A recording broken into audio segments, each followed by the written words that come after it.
Hi, this is Engel Jones. I love great conversations where life's journey is communicated not only through words, but tones and emotions. Explosive expressions that allow you to feel what they felt and learned.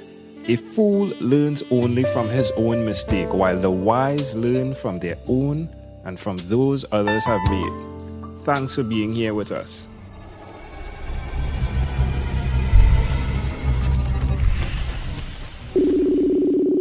Good morning, Kara Deringer. How are you going on this wonderful, beautiful morning? Good morning. It's a beautiful morning. I'm sitting here looking outside my window into the snow-covered grass. Oh my, oh my. Would you like me to email some sun for you? I Some, would. or more importantly, some warmth. I would. Oh, that is great. It's a great view, right? It's beautiful. It is.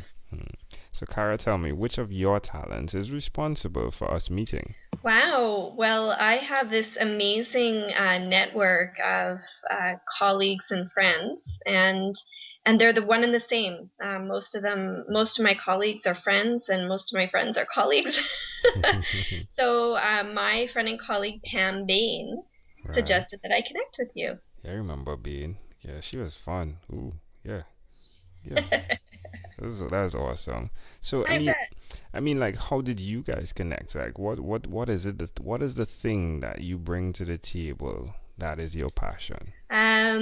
Well, my passion is making a difference in the world. And so part of that is my ability to connect with people. So both people I coach and people I write for, and so I guess my talent is connecting with people. Interesting. You said people you write for. So, is it that you're a writer as well? Yes, yeah, I'm an author. Interesting. Let's dig into that then. Who did you learn the skill of writing from? Oh wow, that's a good question. You know what? I have a lot of thanks to give to my mother for that. When I was going through school and when I was writing my papers, even in grade 5, 6, 7, 8, all the way into university, my mother would read my papers and help me with the wording and the grammar. And so she was a huge influence in teaching me to write. Interesting, interesting. So, have you authored books or as a ghostwriter, or do you have a book that you've authored? I do have a book. It came out last fall. It's called Chill, Chill. creating yeah, creating happiness in life and love, and it was an international bestseller on the first day. Wow. Look Yeah, at you. Congratulations, first of all. thank you. Wow. So the artwork, I'm looking at your Facebook page and I'm seeing it's the most beautiful graphic. I love graphics, right? Here where a young lady seems to be riding a bike and she has petals, flowers in her hair and part of her body, and there are butterflies as well. Yes. What is And what do you that? like about it? I absolutely love it. It seems to me that she isn't riding on a street, but she's actually riding through the clouds. Oh wow, beautiful. Hmm. So, what does this represent? Where did you get this from? Yeah, so that's actually the graphic on the cover of Chill. Wow. And yes, and it's interesting. I've never heard anyone say that she's riding through the clouds, but that's actually really appropriate. Um, yeah, it's a beautiful image, and the cool thing I've learned about writing is that a lot of the work that I do is channeling, and so lots of the words that come to me just they come from a higher power, and the cover did as well. It for some reason that was the cover that fit with the book. So Wow. yeah, it's beautiful. Yeah, this cover makes you want to read the book even more. Like this is really inviting. I'll say one more thing about the cover though. There's this one particular petal right by her hip that is really outstanding. Was that done purposefully? Oh my gosh, you know what? I've never noticed that. I'll have to take a better look at that. Okay, I love graphics, so please do excuse me. It's perfect. That one in particular really sticks out. That is awesome. So why will you continue to repeat the skill of writing? To repeat the skill, well, I think writing is such a gift in the sense that so much of our teaching in in decades and in hundreds of years has been through writing of various sorts. And I think that it crosses physical barriers in the sense that the communication can reach other people in other places.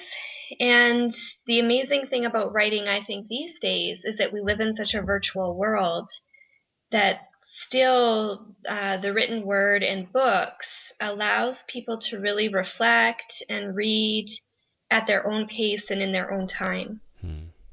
Yeah, I agree. It's a way for a person to have a choice, right? Because you could pick up your book and then put it down, when you want. You can't stop, So, yeah, I love the way you said that. Share with me one thing you've done consistently over the past 3 years, please, Kara. I would say learn and seek coaching. So I've had a lot of change in my life, with personal relationships, career, kids, family, and the one thing that's really carried me through is my commitment to learn, to go to workshops, seminars, training, to hire coaches, and really just to always be open to moving forward. How does that make you feel? I love it. It's amazing. I think the world is just full of infinite possibilities. So it really resonates for me to my core. And why would you suggest someone that is listening out there in the amazing audience do what you've done where it comes to personal development? Oh, wow. Because it can be fun. I love that you emphasize fun. You're always saying, be ready to have fun, and, yes. and let's have fun. And, absolutely, learning can be fun, and moving forward can be fun. There's lots of us that find change scary, and I think that's just a perspective. Change can actually be fun. I love it. It has been fun. I mean, just having these conversations and having people who speak and the way they have brought what they've brought has been fun. It's been tremendous fun. And just like bet. Right? Look at the image on your Facebook page that is part of the book. Did you say the name of your book? Did I send an email? Did you say the name of your book? It's my accent. Did you say the name of your book? Sorry about that. So it's Chill, Creating Happiness in Life and Love.